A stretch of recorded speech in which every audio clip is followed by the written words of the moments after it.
Oi, Isa.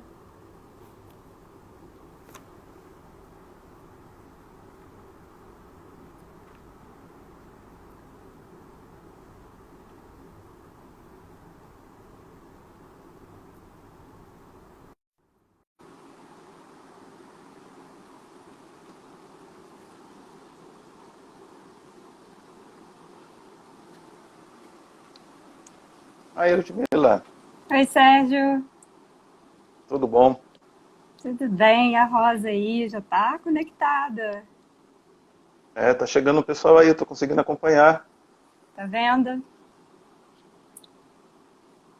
Só queria dizer para todo mundo que isso aqui é um debut. Eu nunca fiz isso na minha vida.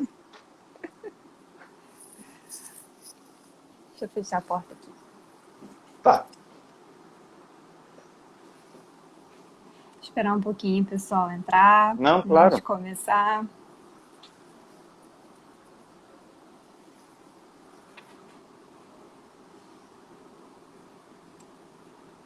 Olha lá, o pessoal tá chegando, já tá acenando pra gente. Incrível, hein? Você vai gostar tanto, Sérgio, que você vai querer fazer sempre. Vamos ver, vamos ver. Não sei disso não, mas tudo bem. A gente queria ter feito isso lá no Instituto, mas a gente ainda não teve coragem de fazer. Nem por onde fazer. A gente não sabe ainda fazer isso. Então, aí me colocaram como boi de piranha, entendeu?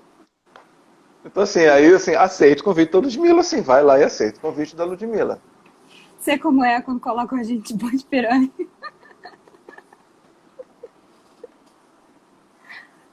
Ah, a Ângela está aqui, a Ângela de Manaus está aqui. Beijo, Ângela. Bom, vamos lá então? Vamos lá, vamos Acho que lá. já dá pra gente começar, né? Tá, dá sim. Bom, gente, sejam todos aí que estão entrando muito bem-vindos. Me chamo Ludmila Petrovski, sou coordenadora da Comissão Científica da Sociedade de Psicanálise da Barra.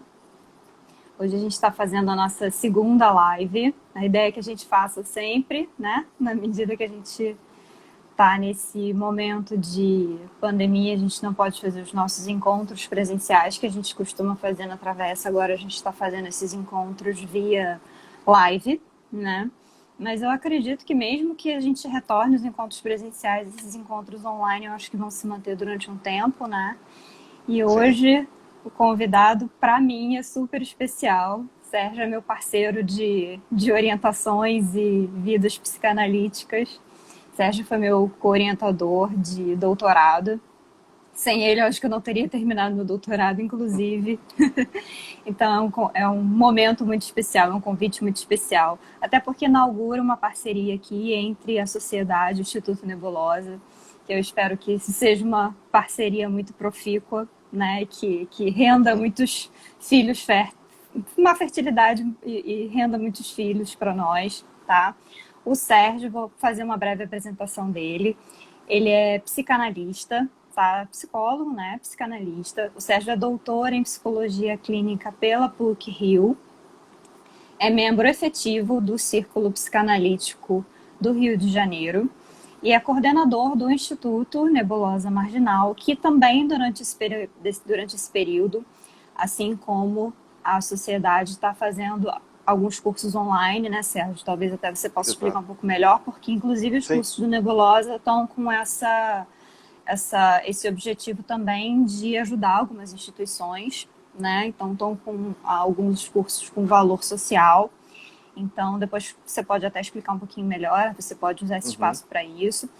Mas a ideia aqui é a gente falar sobre as mudanças que a psicanálise sofreu. Lógico que imagino que o Sérgio tenha preparado alguma coisa que não vai abarcar todas as mudanças, alguma coisa muito vasta, mas que a De gente modo possa algum. falar um pouquinho, conversar um pouquinho, né, sobre a evolução da psicanálise desde ali da criação do Freud até o que a gente pode chamar de psicanálise hoje em dia. E a gente vai conversar um pouco. Eu queria pedir para vocês, para ao longo da fala do Sérgio, ir mandando as perguntas de vocês. A gente combinou, eu e o Sérgio, aqui, da gente não fazer uma apresentação muito longa, né, Sérgio? Justamente para que vocês Uhum. possam colocar as perguntas de vocês. Então, vocês já vão fazendo as perguntas, já vão escrevendo aqui embaixo que eu vou anotando. E aí, quando o Sérgio terminar, a gente vai conversar com vocês. Tudo bem? Uhum. Para mim tá Sérgio, ótimo. sinta-se muito em casa. Apesar de toda a apreensão de fazer uma primeira vez, uma live, né? Vou tentar ficar em casa. E, primeiro de tudo, obrigado, Ludmila, obrigado à Sociedade de Psicanálise da Barra pelo convite. Eu acho que você tem razão, a gente pode estar começando aí, iniciando uma parceria muito profícua, de que tanto o Instituto Nebulosa Marginal como a Sociedade de Psicanálise da Barra comecem a interagir mais, né? Eu acho que a parceria sempre nesse momento, e esse talvez seja o momento da gente fazer parcerias, né? Eu sempre digo que se a gente entra na psicanálise sem rede, a gente não faz psicanálise. Daí uma grande mudança. Tá? Talvez aí uma grande mudança da psicanálise ontem e hoje. Hoje não Com se faz certeza. análise, hoje não se faz nenhum trabalho psicanalítico se nós não tivermos uma rede, né? Tanto de proteção como de ajuda mútua, né? Durante esse período todo. E, em Enfim, geral, as sociedades e instituições não formam muitas parcerias, né? Quem sabe a gente não. muda um pouco isso, né? Já estamos fazendo alguma coisa diferente hoje, né? Isso mesmo. Olha só, eu pensei em falar um pouco da minha trajetória muito que rapidamente para a gente introduzir essa questão da psicanálise ontem e hoje e dar mais tempo para as pessoas que estão aqui vendo a gente poder conversar com a gente, poder mandar perguntas. Apesar de eu não ser tão velho assim, né, eu ainda sou mais ou menos fruto. Quer dizer, eu não me acho tão velho assim, mas enfim. Eu ainda sou fruto de uma psicanálise que lá no finzinho dos anos 80, eu comecei a fazer psicologia no início dos anos 90. Então eu ainda estava muito influenciado pela psicanálise, vamos dizer, tradicional, psicanálise clássica, ou vamos chamar de matriz freudo-kleiniana, como o Luiz Cláudio Figueiredo e o Nelson Coelho Júnior definem a psicanálise. Então quando eu entro na psicanálise dentro da psicologia, dentro do curso de graduação de psicologia, eu me deparei com o Laplanchiano. E o Laplanchiano, né, o Luiz Martim Maia, e Martinho Maia, ele já faleceu, foi o meu supervisor, e eu acho que ele disse, assim, ele disse uma coisa muito legal para mim: vai estudar. Psicanalista você se torna depois, você tem toda uma vida para ser psicanalista. E psicanalista bom é um psicanalista velho. Ele me disse isso, eu estava com 24 anos, eu disse assim, caramba, quer dizer que eu vou esperar uns 16 anos? Ué, qual é o problema? Você vai estar com 40 anos, ainda vai estar no início da vida psicanalítica, você quer o quê? E eu entendi isso. Eu entendi isso. Claro que por mais aberto que ele fosse naquela época, no início dos anos 90, e Maia me acompanhou praticamente dos 93 a 94, né, do século passado, até início desse século, até 2002 mais ou menos. E claro que ele me ensinou muito, como Laplanchiano que era, como fazer análise. Ele dizia assim, eu não sou um dos analistas mais silenciosos, porque essa é a caricatura do psicanalista, né? O psicanalista clássico é esse, né? Tradicional. É o sujeito que não fala. E quando fala, ele fala uma palavra, né? Então daí já uma grande diferença do psicanalista de ontem e de hoje, da psicanálise de ontem e de hoje. Tirar um pouco aquela coisa de ser sisudo, né? Das vestimentas, a forma como você se porta. Então eu sou um psicanalista que, apesar de não estar na minha formação, eu aprendi que psicanálise a gente nem tocava no sujeito, a gente não ria com o sujeito, a gente não chorava com o sujeito, né? A gente tinha um enquadre clínico muito bem determinado. Então, seja na sua vertente freudiana, seja na sua vertente laplanchiana, seja na sua vertente kleiniana ou lacaniana, tinha um certo enquadre muito fixo, que a gente ficava muito preso. Eu cheguei ao final dos anos de 1990, 99 para 2000, né? E aí eu me deparo com uma outra psicanálise, que é quando eu começo de fato a fazer uma formação, que eu fui para um instituto que o Maia havia criado, que era um instituto, até naquela época, Instituto Jean Laplanche. Havia um Instituto Jean Laplanche em João Pessoa, para quem não me conhece, sou de João Pessoa, e ele também criou o EPSI, Espaço de Psicanálise. E eu queria entrar para a Sociedade Psicanalítica de João Pessoa ou Sociedade Psicanalítica da Paraíba. Então ele disse assim, não entra, vai estudar. Eu mandei você estudar. No EPSI você vai estudar muito mais. E de fato, eu estudei, e aí sim, no EPSI eu me deparei com a Klein e me deparei com o Winnicott. E aí alguma coisa mudou. Porque aí, quando eu me deparei com aqueles dois, mais com o Winnicott do que com a Klein, eu disse assim, peraí, tem alguma coisa aí que me interessa nisso. Tem alguma coisa aí que é diferente. Tem alguma coisa aí que a gente pode se colocar para o sujeito, pode se implicar com o sujeito. Então, por volta ali do ano 2000 para 2001, eu me deparei com alguns autores da teoria das relações objetais. Por mais que o Ferenczi não seja um autor clássico das teorias das relações objetais, ele assim vai falar, ele é um dos que inicia, digamos assim, a teoria das relações objetais. E eu disse assim, peraí, o que é isso? O Ferenczi era companheiro do Freud, quer dizer, e ele fez essas inovações todas. Então, no Ferenczi, aí sim eu acho que já me interessei por alguma coisa que a gente faz hoje, né? Então eu me deparei com as modificações da técnica, um analista implicado, o sentido de empatia, o sentido de tato. E foi mais ou menos por ali que eu descobri que eu não precisava ficar atrás de um divã, né? Eu não precisava colocar os meus pacientes todos deitados para fazer análise. Eu entendi que essa coisa de ser econômico com as palavras também era uma coisa muito sisuda, que vinha desde a época do Freud, atravessando Klein, Laplanche e chegando até Lacan. O pensamento lacaniano invade, digamos assim, a Europa e o Brasil e é tomado, sobretudo, em termos de saúde mental e clínica, né? As formações no Brasil começam a se dar muito em torno do Lacan, nem do Freud, tá?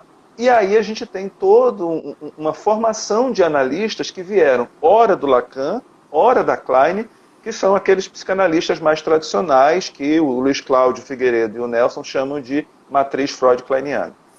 Na esteira disso, final dos anos 70 e início dos anos 80, a gente tem a Teresa Pinheiro, que vai para a Hungria e defende uma tese de doutorado sobre o Ferenczi e traz aqui para o Brasil o Ferenczi, né? E aí alguns outros analistas começam a dar de encontro com o Winnicott. E aí começa um outro levante de analistas que vão deixando de lado um pouco. Quer dizer, não é que deixam de lado. Começam a pensar a psicanálise de uma outra forma, mas a partir desses outros autores. E aí, assim, eu entro no ano 2000, né, talvez entrando com essa nova forma de pensar a psicanálise, que na verdade não era nova, isso era lá desde os anos 40, 50, 60, mas que não tinha chegado até aqui no Brasil. Então, ir de encontro às teorias ou ferramentas psicanalíticas que mais nos interessam hoje, de um analista que eu chamaria de analista implicado, tá? Ao mesmo tempo a gente ter uma elasticidade ou flexibilidade da técnica e começar a pensar que a psicanálise de Freud, Klein, Winnicott, Balint, Laplanche, Lacan não é a psicanálise que a gente faz hoje. Em alguma medida o é, mas ainda assim a gente modificou alguma coisa. E há algumas mudanças de psicanálise nos Estados Unidos, psicanálise na Europa, psicanálise no Oriente Médio, psicanálise no Japão, como a gente tem alguma coisa aqui diferente na América do Sul, tipo Argentina e Brasil. Então eu acho que essas são as principais modificações do que a gente pode ter de pensamento psicanalítico, né? Então a gente flexibilizar isso, eu acho que só quem ganha é o paciente, né? E hoje, para a gente entrar num assunto que é bem polêmico, diante do que aconteceu com a gente com essa epidemia, né? Aí sim a gente teve que fazer mais do que o tio Ferenczi nos ensinou, né? Elasticidade da técnica. A gente teve que construir, e eu acho que a gente agora está construindo alguma coisa diferente em termos de modificação da técnica. E talvez, Ludmila, talvez a gente precise modificar até a teoria também. Talvez, não sei. Né? Pode ser que alguma coisa aí esteja acontecendo, que a gente precise rever essas teorias. Então, você acha que a gente tem uma psicanálise brasileira, Sérgio? Você falou aí do Brasil também, na América do Sul. Você acha que a gente tem? Eu não sei se a gente tem realmente uma psicanálise brasileira, mas com certeza a gente faz alguma coisa diferente. Por exemplo, o que Ferenczi fala no final dos anos 20 e início dos anos 30 cai como uma luva para nós, né? Nós gostamos de agarrar, de abraçar, de beijar. Né? Foi um dos casos polêmicos da briga do Ferenczi com o Freud, a técnica do beijo. Né? O Ferenczi beijava seus pacientes. O Lacan dizia que a gente não podia nem apertar a mão. Mas o Lacan tocava, quer dizer, perdão, alguns lacanianos, porque o Lacan tocava em seus pacientes. Né? E aí eu acho que a gente, em uma certa medida, né? Quem assistiu Rendezvous avec Lacan, vê o que é que ele faz com aquela moça, né? Que simplesmente sonhava com os nazistas, e ele simplesmente faz um carinho na face dela, ele se levanta, faz um carinho na face dela, e ela diz que isso mudou tudo. Ela foi tocada pelo analista dela. Eu acho que não existe uma psicanálise brasileira estrito sensu, mas que a gente faz alguma coisa diferente do que os europeus fazemos. Né? Isso eu não tenho muita dúvida, não. Tem um exemplo legal disso. Tem uma colega minha, que eu não sei se ela foi para a Europa ou foi para o Oriente, eu não me lembro muito bem. E ela conversa com as pessoas porque ela estava num grupo de atendimento de criança. E ela falando como é que ela atendia as crianças, de abraçar, beijar, colocar no colo, brigar, se misturar. Os analistas europeus começaram a olhar para a cara dela e dizer assim, como assim você toca na criança? Isso é proibido. E ela disse assim, como assim vocês não tocam na criança? Né? Isso é permitido lá no Brasil, a gente faz isso no Brasil. Então, a gente tem alguma coisa que a gente faz diferente assim. Né? Análise modificada, ir na casa do paciente, ligar para o paciente, deixar o WhatsApp aberto para conversar com o paciente hoje. Né? Então, só para você ter uma ideia, eu não sei onde é que você atende na sua casa, no seu consultório, mas este aqui é o cenário que os meus pacientes veem. E a gente entrou na casa dos pacientes com um pedaço da nossa casa. Né? Quer dizer, todo mundo está fazendo isso hoje, né? Sem medida nenhuma. Mas isso já é diferente, Ludmila. Eu vi uma coisa, é o meu paciente descrever o cachorrinho que ele tem. Uma outra coisa é ele pegar a câmera do celular e dizer assim, olha o cachorrinho. Né? É ele, tá vendo? É incrível isso. A gente saiu... É até um referente do simbólico. A gente não está trabalhando eminentemente com o simbólico. Claro que sim. Mas tem alguma coisa do real, melhor, da realidade que está sendo colocado para a gente. Olha, isso aqui é a minha casa, aqui é a minha varanda, isso aqui é meu cachorro. Ah, olha, a minha cama está ali, os meus livros estão ali atrás. Isso a gente tem que se dar conta de que alguma coisa mudou. Né? Então, se bem que... Você sabe quem é a Hilda Doliro, né? Conhece? A poetisa Hilda Doliro. Ora, Freud leu todos os poemas, todos os livros dela antes de começar a analisá-la. O Freud fez isso. Né? Então, quer dizer que você não pode conhecer o paciente que está lá fora antes dele chegar aqui dentro? Com Facebook, com Instagram, com WhatsApp? O sujeito agora está ligando para a gente. Boa tarde, doutora Ludmila. Eu gostaria de marcar uma consulta com a senhora, porque fulaninho de tal me indicou para a senhora. A pessoa não diz o nome. Ela não está dizendo o nome. Eu geralmente assim, boa tarde, bom dia, boa noite. Com quem eu falo, por favor? Aí a pessoa, tá, meu nome é fulaninho, fulaninha de tal. É muito diferente. Imagina a Freud recebendo uma mensagem de WhatsApp de um dos pacientes dele. Né? Doutor Freud, eu quero analisar com o senhor. O doutor Abraham indicou para o senhor. Impossível. Né? Impossível. E você sabe quem é a Elizabeth Severn também, né? Claro, já que leu Ferenczi. Eu não sabia. Mas a Elizabeth Severn, ela era psicanalista nos Estados Unidos e ela se muda para Viena com todos os pacientes dela, que a acompanhavam para manter a análise. Quem é que faz isso hoje? Né? Ferenczi atendia essa mulher 10 vezes por semana, 2 sessões por dia, de segunda a sexta. Quem é que faz análise 2 vezes por semana? Raríssimo. Então, isso já tem modificações da psicanálise, de ontem para a psicanálise de hoje. Né? Se a gente conseguir botar um paciente 2 vezes no consultório, já vai ser legal. A gente sabe muito bem disso. Mas hoje a gente atende uma pessoa por semana. Quer dizer, a gente atende uma sessão por semana. Né? Então, se você levar em consideração que alguém ficava em análise 5 vezes por semana ao longo de um ano, não dá para fazer as contas assim de cabeça. Mas a gente vai ter, sei lá, mais de 200 sessões, é isso? Enquanto que se a gente atende a pessoa uma vez por semana, a gente vai ter, quando muito, 48, 45 sessões por ano. Né? Então, aí já tem uma diferença muito grande do que é a psicanálise ontem e hoje. Está mudando, eu acho que está mudando, e mudando com uma certa rapidez. E eu acho que a gente vai ter que se haver muito com essas modificações, com os sintomas que têm se apresentado no consultório, né? E com até a forma do ensino da psicanálise. Né? Não é portanto que a gente está aqui numa live conversando sobre isso. Né? Não é à toa que a Sociedade de Psicanálise da Barra e o Instituto Nebulosa Marginal estão oferecendo cursos online. Né? Não é à toa que alguma coisa aí já está se modificando em termos de transmissão. Né? Eu estou dando supervisão, e você também, eu sei disso. A gente está dando supervisão pela internet, ou seja, não estamos atendendo. Então, isso tudo são inovações que a gente jamais imaginaria 20 anos atrás. Eu sou réu, confesso. Há exatos 20 anos atrás, quando essa polêmica dos atendimentos online começou, eu fui um sujeito que escreveu um artigo criticando isso. Olha, Hoje é exatamente. Né? E eu preciso esconder esse artigo, porque eu não sei muito bem onde ele está. vou Eu preciso procurar. esconder esse artigo.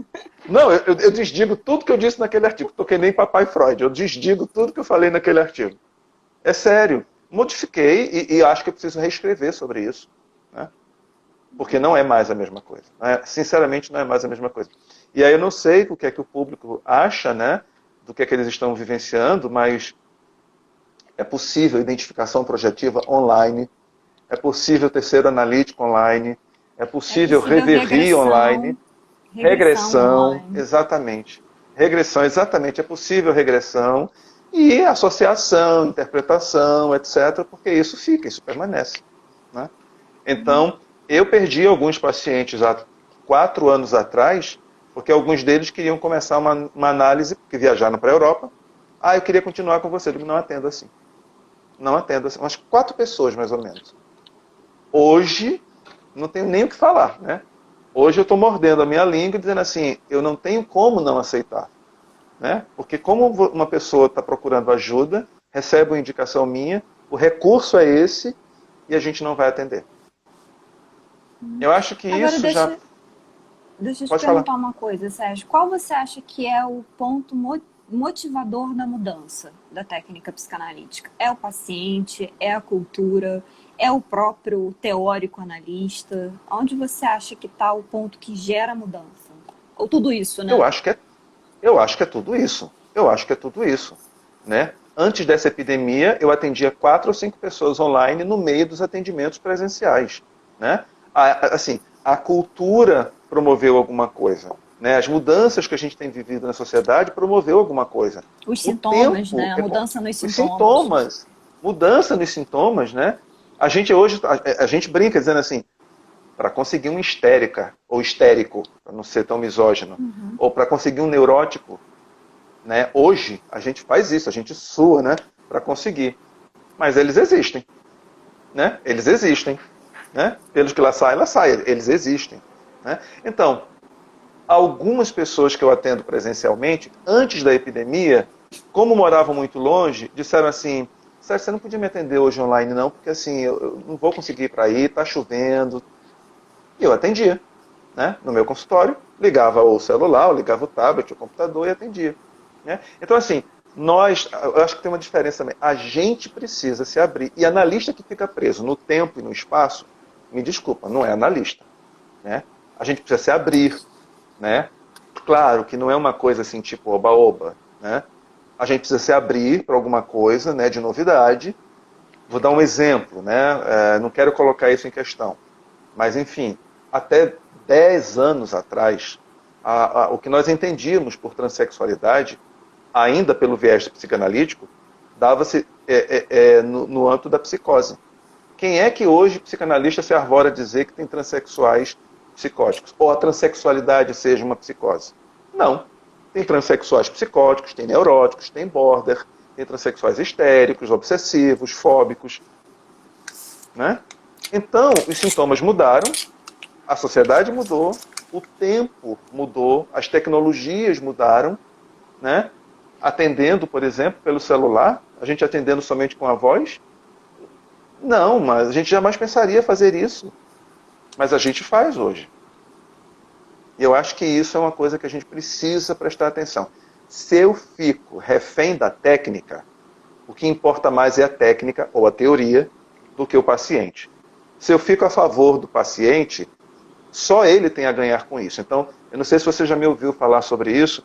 Para mim, psicanálise é uma caixa de ferramentas. E quem vai dizer qual a ferramenta que eu vou usar com aquele paciente é aquele paciente. Né? Então, com aquele paciente eu posso ser mais freudiano, mais kleiniano, mais winnicottiano, mais lacaniano, mas quem diz a ferramenta é o paciente. E eu acho que isso é uma grande diferença da psicanálise ontem e hoje. Eu falo isso também. A fala? Ótimo. Tamo junto, tamo junto. Muito bom saber que tem gente falando a mesma coisa, então eu não estou sozinho nessa. A gente trabalha muito parecido. A gente tem uma identificação legal, né? Vamos fazer um pouco de inveja para o pessoal que está nos assistindo. A gente trabalha muito parecido. Você não disse, Mas eu vou dizer para você, porque você me colocou na berlinda. Além de eu ter te orientado, eu também te dei supervisão. Essa Ah, é história toda verdade. começa lá atrás, com supervisão. Né? É Você com seus verdade, com certeza. rascunhos, com as crianças, e trazendo aqueles desenhos, e a gente dando conta daqueles desenhos, né? E tentando dar algum sentido para aquilo tudo. Ah, isso é uma história antiga, a gente também já tem história. Né? E é muito bom quando a gente encontra alguém que a gente se afina, seja por identificação, seja por autores. Eu conheço alguns dos autores com os quais eu não trabalho, que foi você quem me apresentou, né? O René Caê, o Bernard Brousset, né? Tem alguns outros aqui, o casal Boteia, o Boteia ou Botella? Enfim, eu nunca sei Botella. dizer direito. Botella? Botella. Pois é, o casal Baranger, né, que também são outros teóricos muito legais. Quer dizer, você me apresentou isso, e hoje eu falo desses autores em alguns momentos, porque a gente pode trocar. Né? Eu acho isso formidável. Isso é formidável. Muito bom. Enfim. Bom, era mais ou menos isso que eu tinha pensado para falar, para dar tempo. Estou olhando aqui no relógio, já falei quase meia hora. Então vamos para as perguntas.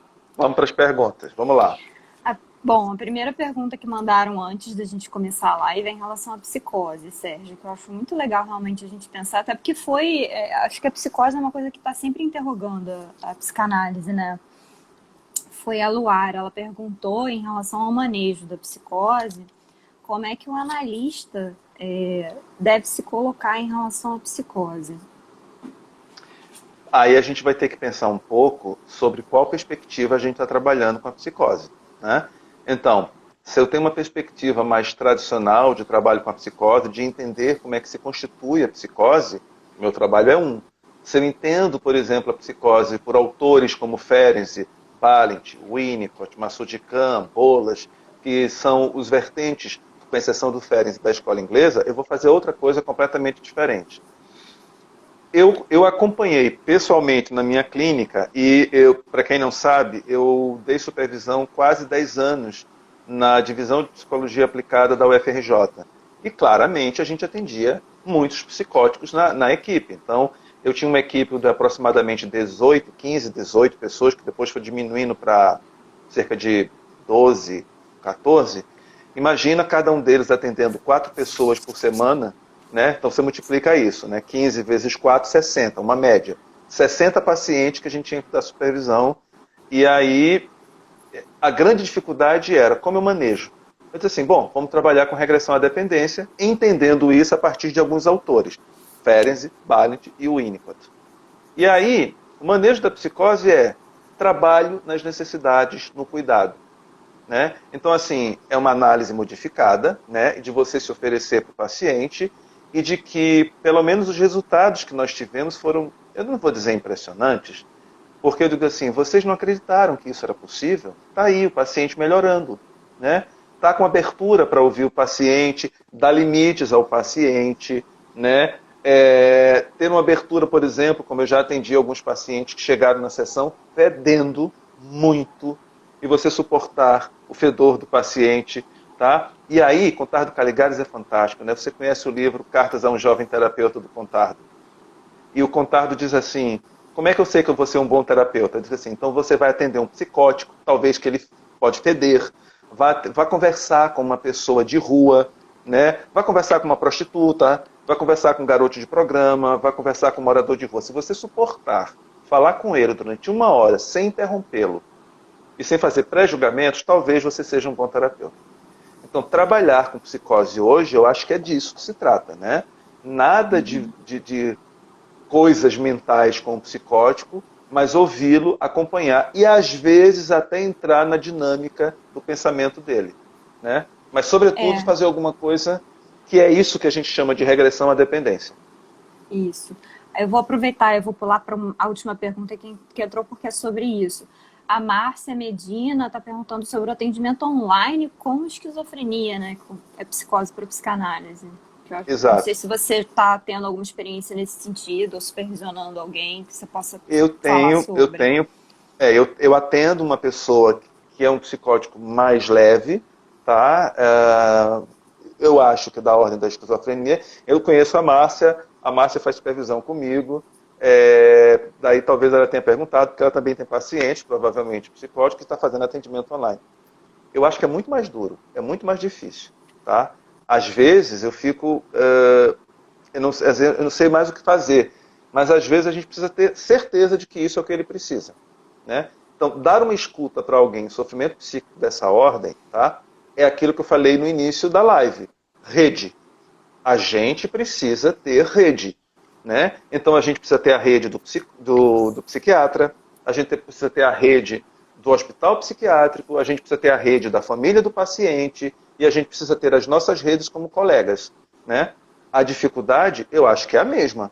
Né? O fato de um paciente estar na sua frente presencialmente ou ele estar numa live, sei lá, pelo atendimento online, a única diferença é que você não pode tocar nele, mas você tem que encontrar recursos verbais de cuidado para que isso consiga chegar até ele e você acionar a rede, principalmente acionar a rede. Né? Psiquiatra, hospitais, médicos de um modo geral, família e às vezes até amigos. Né? Companheiro ou companheira do paciente e tudo mais. Sem isso, sozinho, a gente não consegue atender de jeito nenhum. Né? A gente já tem um trabalho muito solitário. Mas sozinho com esse tipo de paciente, Márcia, não acho que a gente consiga, não. A gente precisa de dispositivos para a gente conseguir fazer essa escuta. Uhum. Tá. Bom, o Rodrigo Porto, ele fez uma pergunta também bem legal. Ele perguntou assim, olha, vocês veem a elasticidade da técnica, acho que ele está fazendo uma referência ao Ferenczi, né? Como primordial para sustentar a psicanálise no mundo pós-moderno? Acho que sim, né? Se a gente não tiver, né? Não tem nem como. Assim, eu acho que a gente tem que esticar o elástico até o máximo, tá? Na medida em que a gente vai... Gente, vamos combinar? A gente está reinventando a roda. É isso, a gente está reinventando a roda. Né? Eu acho que o Ferenczi nunca foi tão atual, né, diante dessa pandemia toda que a gente está vivendo. Né? Então, só para você ter uma ideia, eu acho que você faz isso também. Eu atendo por vídeo, pelo Skype. Eu prefiro atender pelo Skype. Eu detesto atender pelo celular. Primeiro porque a tela é pequenininha. Eu consegui hoje para essa live botar o celular em pé, mas eu consegui fazer um dispositivo aqui que ele ficasse em pé. Eu prefiro com ele deitado, que ele fica na posição paisagem, é isso, Ludmila? Também. Paisagem. Eu vi um vídeo que você tinha feito, né, que ele fica... Alguma daquelas coisas que você disse lá, eu uso, tá? Já tinha até entendido isso, mas eu prefiro atender via computador e pelo Skype. Tem os dois que não conseguem, aí ele usa o vídeo do WhatsApp, tá? Beleza. Tem um terceiro tipo de paciente que ele me liga. Eu já estou deitado mesmo, eu já estou acostumado, eu não quero ver tua cara, então eu prefiro ligar para você. E tem um terceiro tipo, que é um único paciente, que é uma adolescente, que a gente faz a sessão por chat, digitando. Que para mim é muito mais difícil. Para mim é muito mais difícil. Tá? Eu dei uma Porque a supervisão conversa não hoje, flui. uma supervisionanda minha que ela atende por mensagem. Pois é. E mais, eu tenho um caso de uma paciente que eu fiz uma única sessão digitando no WhatsApp. Como foi difícil? Para mim, como foi difícil? Né? Porque dizer das emoções da gente, das entonações de voz que a gente precisa às vezes usar, de tons de prosódia, de falar um pouco mais alto, mais baixo, modificação, isso não dá para fazer com palavras escritas.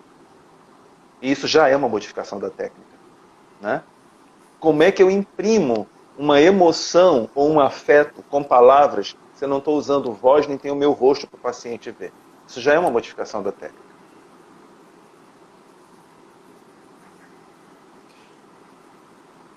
Bom, outra pergunta do Rodrigo Porto também, em relação à escola inglesa.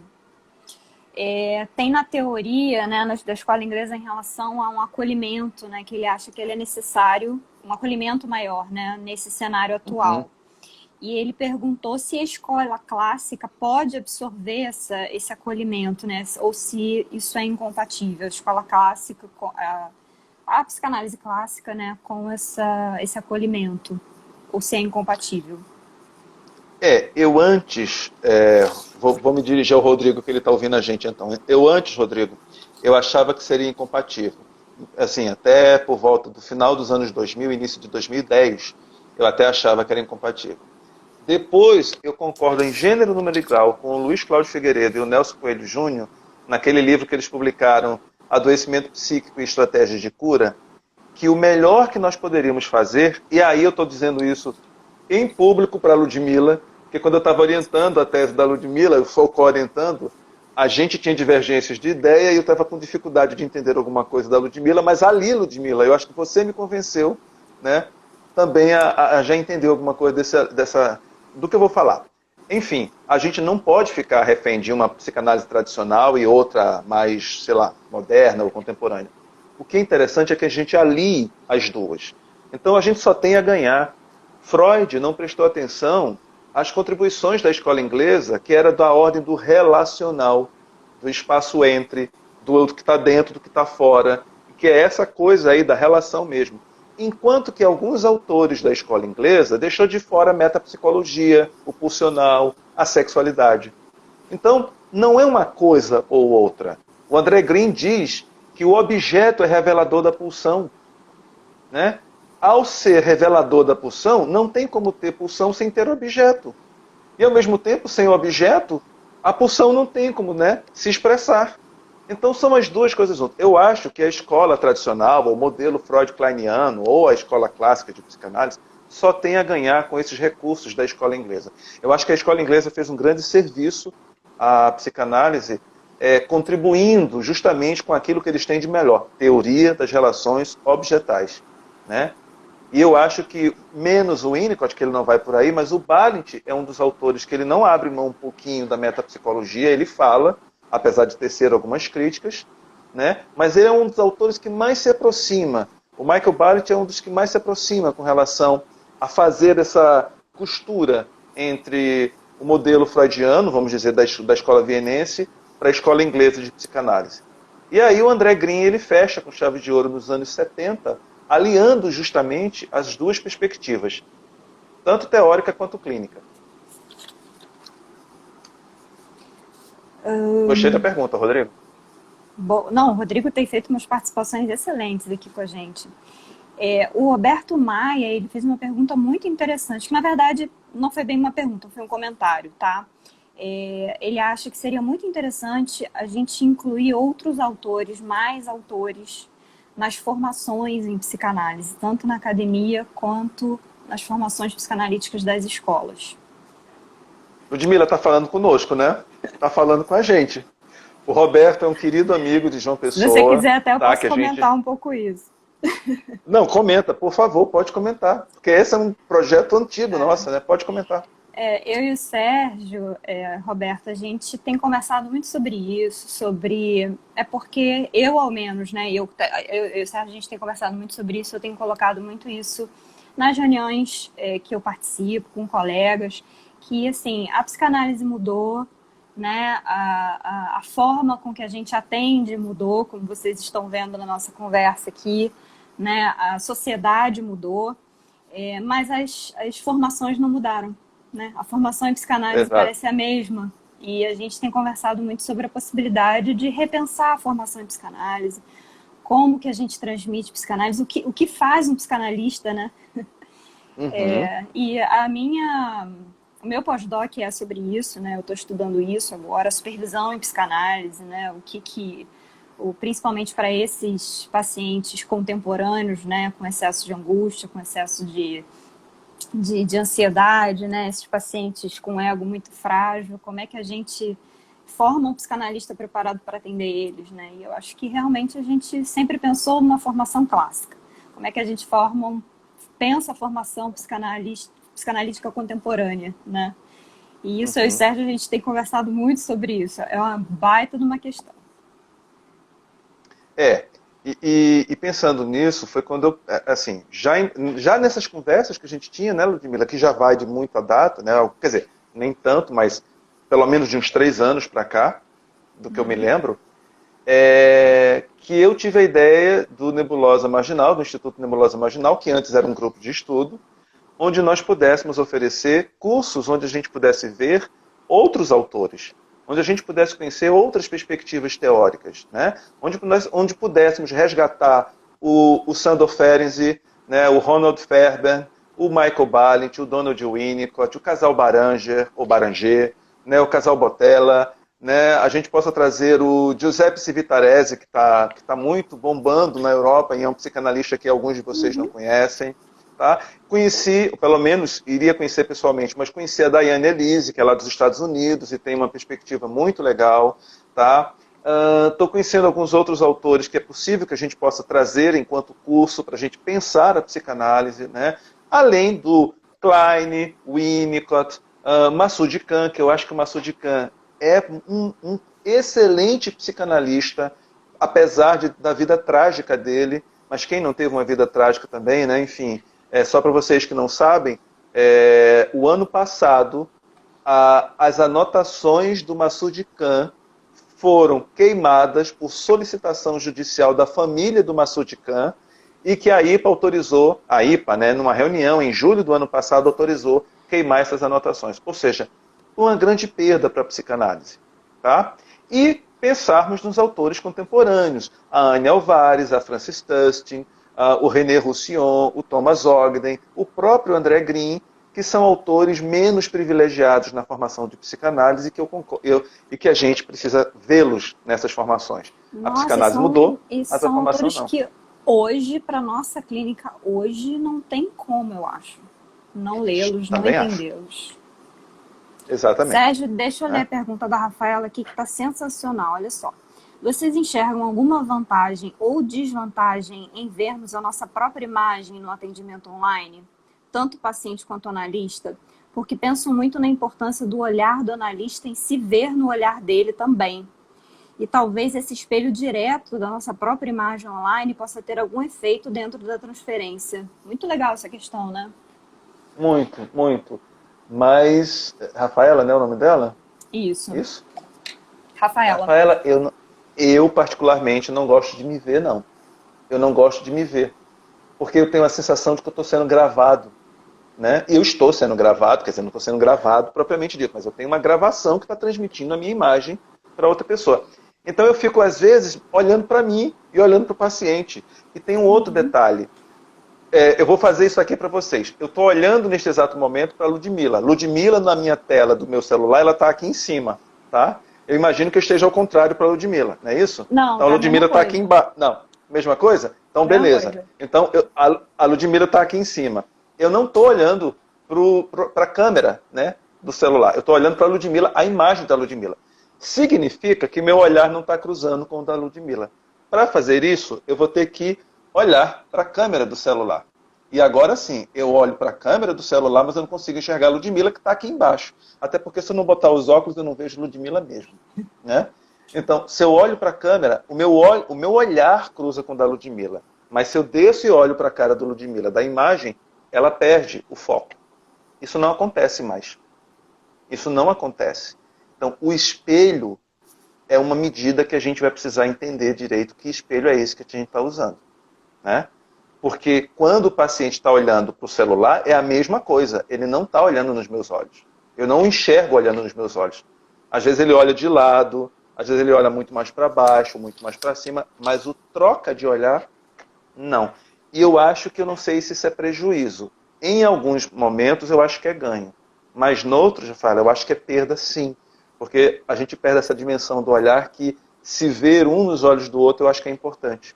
E eu não sei como é que a gente resolve isso nos atendimentos online. Não sei mesmo. Me atrapalha muito também. Ficar me vendo, eu a toda hora me perco.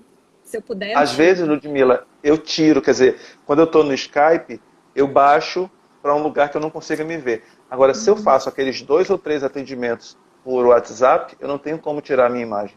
Eu não sei tirar. Se eu baixar, minha imagem ainda continua lá. Então, eu tenho um estranhamento. E eu até poderia falar de como é que eu atendo online, mas eu não vou poder falar porque se algum paciente sabe de como é que são as técnicas para atendimento online, eu não queria que isso chegasse até eles. Mas, enfim, é muito difícil, porque você está me vendo aqui, está vendo isso aqui. Mas atrás desse celular tem um cenário que ninguém vê, só eu vejo. Né? Então pode ter uma bagunça, um papel fora do lugar, uma água derramada, uma luz, um livro aberto, e ninguém vê isso. Né? Então, o que o paciente precisa ver é esse enquadre, tá? Que a gente tem aqui. E agora é quadrado mesmo, né? É isso aqui. Né? O enquadre é quadrado. Né? No mais, retangular. Né? Seja em pé, seja deitado. Mas é um enquadre. Né? Eu não sei se a gente tem... Eu acho que tem ganhos e tem perdas. A gente só vai avaliar isso com o tempo. É o tempo que vai dizer. Tá. Eu tinha deixado passar uma pergunta, posso voltar? Pode, claro. O Rodrigo Maia pediu para você falar um pouquinho mais do que seria o analista implicado. O Rodrigo é o mesmo Rodrigo, não é isso? É o mesmo Rodrigo? Isso, é o mesmo que falou da formação. Pois é. A ideia do analista implicado, inclusive, é resultado de uns seminários que aconteceram pelo Sete Sapiens e que eles publicaram um livro. Eu até tinha ele aqui atrás, mas se eu for pegar, vai dar muito trabalho. Então eu falo... O nome do livro seja O Analista Implicado. Foi publicado pela Zagodoni há 1 ou 2 anos atrás. É essa presença viva da qual o Ferezi coloca. Né? Então, assim, o Ferezi criticava muito o lugar do analista escondido atrás do divã, na sua poltrona, né? Sem precisar direito olhar para o paciente, ficando somente com uma voz, com aquela neutralidade. E o Ferezi vai dizer que a gente se implica. Né? A ideia do sentir dentro, né? O Einfühlung, né, do Ferezi, que foi traduzido por o sentir com, que aí uma tradução melhor é um sentir dentro, é sentir o paciente dentro de você. A implicação é dessa ordem, né? Ora, você sente a dor do paciente dentro de você. Eu tenho uma paciente, que eu não posso dar muitos dados, até porque isso aqui, a gente está numa live, é uma paciente que está em Manaus. Gente, eu nunca senti a dor daquela moça dentro de mim, que eu terminei a sessão muito mal, e no final da sessão eu estava já quase chorando com ela chorando de se acabar, dizendo assim, Sérgio, o que está passando na televisão não é nada perto do que está acontecendo de fato aqui. E ela me conta como é que está acontecendo nas ruas, nas populações ribeirinhas, com os índios. Ela faz um trabalho com populações ribeirinhas e com indígenas, alguns até indígenas. E ela diz assim, está havendo um genocídio aqui sem precedente, e a mídia não está mostrando isso. E como ela é muito implicada com isso, ela estava desesperada. Ela disse assim, eu estou paralisada. Eu não consigo fazer isso, as pessoas estão morrendo. E algumas pessoas, pacientes dela. Né? Então, assim, a sessão foi tão pesada de que assim, eu digo, caramba, sabe aquela sessão que você se levantava naquela hora e daria um abraço na paciente, ou sentaria do lado e seguraria na mão do paciente? Eu me senti neutralizado. Né?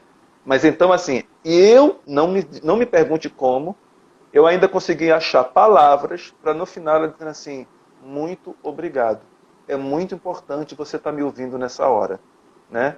Ela até tinha pensado em acabar as sessões, mas assim, não, eu vou continuar com você, porque eu acho que eu preciso de ajuda nessa hora, porque sem você eu não consigo seguir adiante. Então, Rodrigo, é dessa implicação. Que bom que a psicanálise mudou, né? Exatamente, que bom que mudou. Que bom. Né?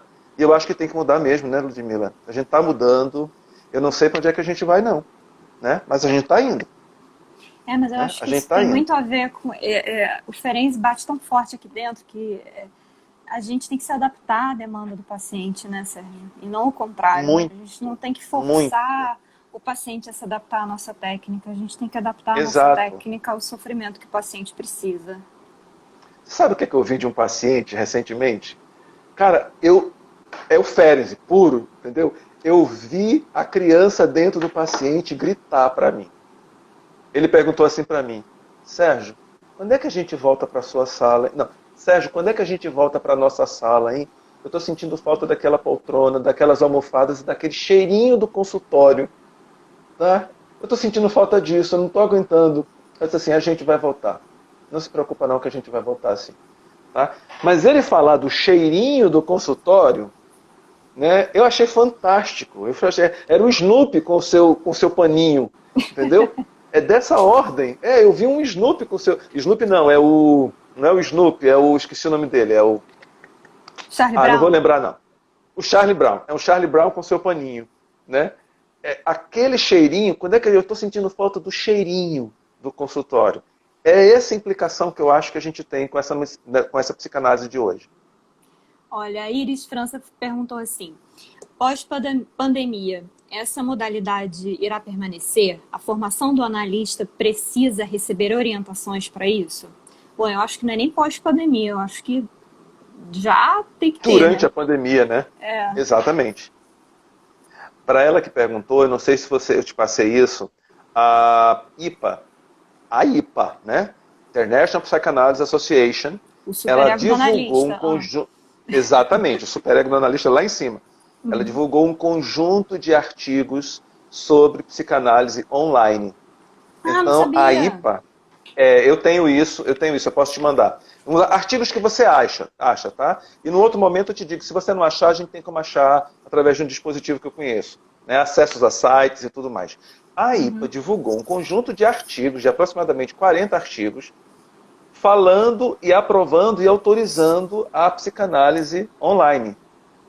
Então a gente não está falando de ninguém mais, ninguém menos, a gente está falando da IPA, né? Uma sociedade, ou pelo menos um conjunto de leis e normas técnicas inventadas pelo Freud no início da década de 10, mais ou menos, no final da primeira década. Então, isso é agora, não é para depois, não. A gente está vivenciando isso agora. Né? A Uhum. formação do analista precisa de contextos agora, porque a gente não sabe muito bem. Eu tinha colegas que diziam, eu não sei fazer isso não, eu não vou atender não. Então suspenderam o consultório. Não Não deu deu com isso. 2 ou 3 semanas. Comecei a ouvi-los, estou atendendo online, estou aprendendo a atender online. Estou falando de colegas muito mais velhos do que eu, 60, 70, 80 anos. E eles tiveram que se adaptar. Né? Então a É, gente tem uma missão muito grande. a maior dúvida que eu Fazer ouvi isso. foi em relação ao divã, a adaptação do uso do divã. Quem usa divã, como é que usaria o divã online? Você não tem pacientes que fizeram isso, não? Pois é, Eu mas tenho um eu paciente, não senti essa dificuldade, assim, não foi um problema para mim. Mas também não. alguns vieram me falar exatamente isso. Mas como é que eu vou fazer? Eu vou botar o telefone, eu não vou olhar para o telefone, eu não vou olhar para o paciente, porque a questão era do olhar, né? Do uso Pois do é, divã justamente para não olhar para o paciente, para o paciente não olhar para o analista. eu acho isso realmente uma besteira. Eu vou falar mais uma vez, você conhece a minha posição sobre isso, tá? Pois Eu é, tenho paciente, né? Eu tenho paciente que se eu pudesse eu atendia com paciente de cócoras ou de ponta cabeça, tá? Então eu vou fazer minha as palavras de alguém, de algo que eu já fazia. A minha cadeira nunca é atrás do divã, ou atrás do sofá, é do lado, onde eu a possa minha ver o também. corpo do A minha é paciente, até na né? frente.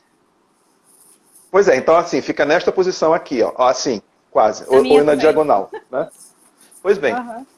você deve conhecer essa fala do Ferber, né? Ronald Ferber diz: abandonar um paciente no divã é como se a gente abandonasse um bebê no berço. Isso fez Uhum. todo sentido para mim, né? Então eu estou lá preocupado se o paciente vai deitar ou não. Tem alguns no meu consultório que deitam porque eles querem deitar, tem uns que eu pedi para deitar. Olha, fica mais confortável, relaxa, tudo mais, mas não é regra fundamental. Se eu tiver 5 pacientes deitados, quer dizer, se eu tinha, né, no meu consultório, eu tinha muito. Mas 2 pacientes específicos, um homem e uma mulher, ela desligou a câmera dela, não, ela desligou a minha câmera de modo que eu a via e ela não me via. E ela estava na cama dela, deitada. E um outro paciente, ele já fazia isso mais ou menos no consultório. Ele deitou e num primeiro momento ele colocou o celular aqui, de modo que eu via o corpo dele como se eu estivesse na posição da sala. Então o celular dele estava aqui atrás e eu vi o resto do corpo dele. Agora ele está botando o celular de frente, ele está deitado, o celular fica de frente. Então eu vejo o busto dele e o rosto dele. Isso para mim não é um problema, né? A não ser por uma coisa. Eu sei quando ele está muito ansioso, quando o celular começa a tremer, né? Aí eu digo assim para ele, o pezinho está balançando, né? Aí ele diz, poxa, você sabe até isso. Eu não vejo o pé dele, mas o celular começa a fazer isso. Aí eu disse, o pezinho está balançando, né? Está começando a ficar ansioso. Aí ele, tá bom, tô... E aí a conversa vai e flui. É isso. É. É o que a gente está Não, e fazendo de eu lembro modificação. que eu falei para essa minha colega quando ela falou isso, mas como é que eu vou fazer? Porque eu uso muito divã com os meus pacientes. Ela é de uma abordagem mais milleriana, lacaniana. E aí eu falei para ela, Aham. olha só, agora não é hora da gente se apegar à técnica rígida, é hora da gente se adaptar. E eu falei bem isso para ela, assim, né? Não é hora da gente se apegar a nenhuma técnica, a uma técnica só e ser rígido, não é hora disso, né? Uhum, Ela ficou assim, depois ela cedeu e foi atender. Porque é isso, assim, né? exato. Você vai E eu preferir digo deixar de mais, atender, né? Você vai preferir deixar de atender do que abrir mão de uma exatamente. especificidade técnica, né? Eu atendia um médico que Aí ele eu acho que levou é sintoma do 2 meses. analista, você não acha? Vou Eu jogar acho, alguém na eu fogueira acho. aqui, mas você não acha que é Vamos sintoma do jogar na fogueira. analista? Total, total, total. Né? Eu digo assim, gente, o que eu quero dizer com o início da minha fala foi o seguinte: eu perdi as frescuras de um analista tradicional ao longo da minha vida. Eu trabalho há 24 anos com isso. Eu perdi ao longo dos 24 anos, graças a Deus que eu perdi isso já com pouco tempo de trabalho. Eu ainda era um analista um pouco mais tradicional 8 anos depois que eu me formei, né, e fazendo supervisão, análise e tudo mais. De lá para cá, então, acho que eu tenho 16 anos, deixei isso de lado e sou outro analista, graças a Deus. Tá? Eu acho que isso, pelo menos, é uma modificação da técnica que eu quero conservar para o resto da minha vida. Bom, Sérgio, estamos chegando no fim.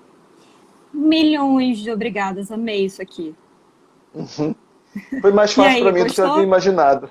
Ok, foi mais Falei? fácil do que eu havia imaginado. Tá bom.